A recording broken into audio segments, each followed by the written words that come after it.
बाबर के बारे में बोला जाता है कि वो गे था, हम्म, वो एस्टैब्लिश हो हाँ चुका है? बिल्कुल, ये इस्टेब्लिश हो चुका है। बाबर खुद बाबरनामा में इस बात का जिक्र करता है कि जब मेरी पहली निकाह होती है आयशा से, तो उस वक्त मुझे आयशा के कमरे में जाना बिल्कुल पसंद नहीं है। मुझे शर्म सी आ जाती है कोई भी फीमेल को देखते हुए, and I feel very bad. और but I have found a boy in a camp bazaar, his name is Babri, और I am madded in love with him.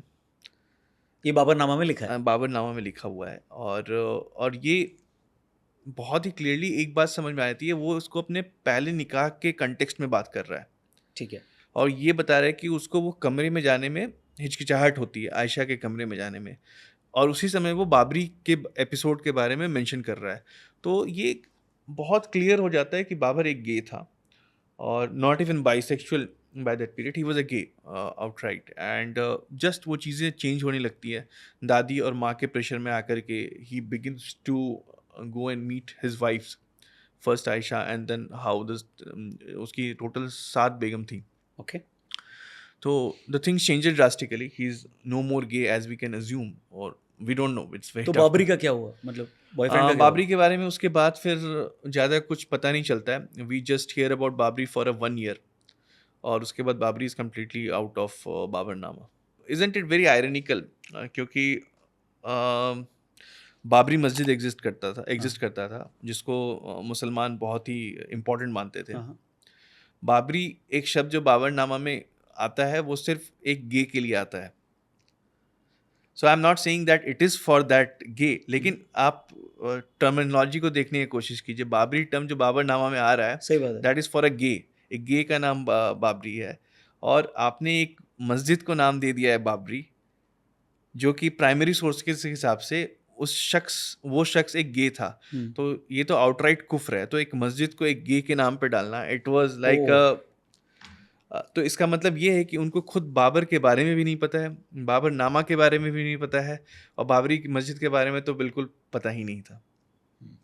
पर बाबर ने बनाया तो बाबरी, अकबर का गेट है तो अकबरी, तो शायद इस वजह से भी हुआ होगा वो। ये हो सकता है, मैं ये बट नहीं बोल। ये तो प्रॉपरली लिखा हुआ है कि बाबरी वॉज अ गे, तो बाबरी इसलिए आप वॉज कह अ रहे गे, हो। पहले से वो एग्जिस्ट कर फेयर रहा है वो इनफ, टर्म। ठीक है। तो आप कह रहे हैं कि तू गे से भाई मेन स्ट्रीम में आ जा, मतलब तू शादी कर ले, आई मीन शादी तो हो चुकी है, निकाह हो चुका है, बच्चे कर ले।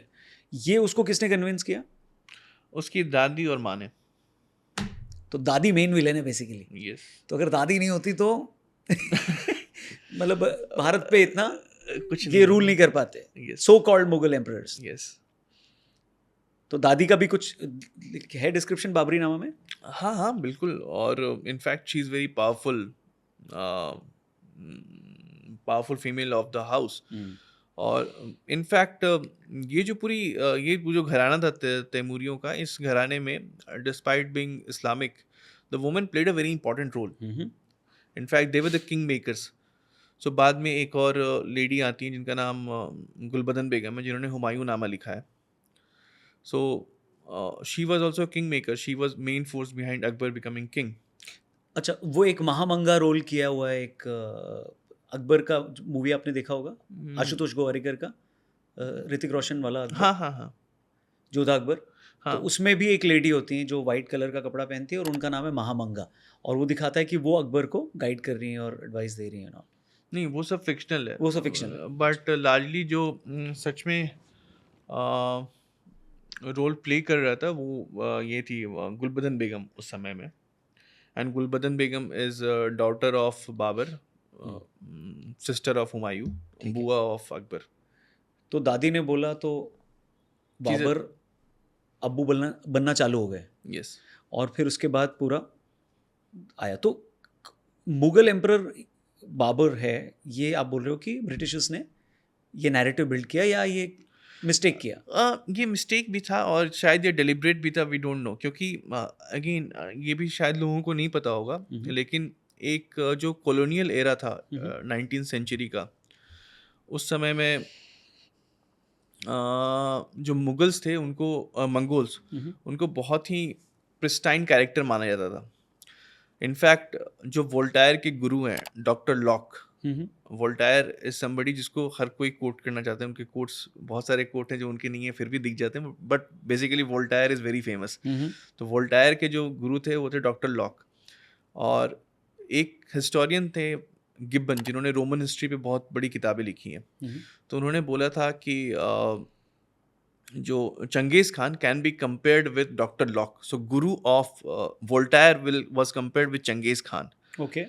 क्योंकि उनके जो लिबरल थॉट्स हैं वो मैच करते हैं। Liberal thoughts as in secularism etcetera, जिसकी मैं शुरू में बात कर रहा था, they were all in the same page. ठीक है। So in that era the Mongols और the Mughals were always seen as a very good example for the colonialism. और उसके साथ साथ जो टिमुरिड्स थे, जब आप तैमूर की बात करते हैं तो तैमूर ने दिल्ली में आकर के एक बहुत ही गंदा नरसंहार किया था। लाखों की नंबर में लोग मारे गए थे। ऐसा बोलते हैं कि दिल्ली का शहर 1 हफ्ते 2 हफ्ते तक मरे हुए लोगों की लाशों की बदबू से वो प्रताड़ित रहा था, और वो सुनने में आता है। सो आप अगर तैमूर की बात करेंगे, तैमूर से इनको लिंक करेंगे, तो वो जो रिलीजियस एंगल है ऑफ जिहाद वो आउटराइट क्लियर होकर के आने लगेगा। तो शायद एक वो रीज़न था, और दूसरा रीज़न ये भी था कि जो यूरोपियंस थे उनके लिए रेस इंपॉर्टेंट था। ये वो दौर है जब आर्यन इन्विजन थ्योरी जैसे आइडियाज़ प्रोपेगेट किए जा रहे हैं, रेस बहुत इंपॉर्टेंट है। तो उस समय इन्होंने बाबर को बाय द रेस मंगोल ही देखा। ओके। क्योंकि रेस तो उसका मंगोल ही है, the common ancestor is a Mongol. लेकिन बाबर एंड उनके एंसेस्टर तैमूर के लिए हमेशा से race was not important, it's culture which was important. तो इस वजह से बाबर ने चूज़ किया था टिमुरिड गुरखानिया, लेकिन ये लोग रेस को फोकस करना चाहते थे, इसलिए उन्होंने इनको मंगोल्स या मुगल्स ही बुलाया। Mughals is nothing but a Persianized version of Mongol. Correct.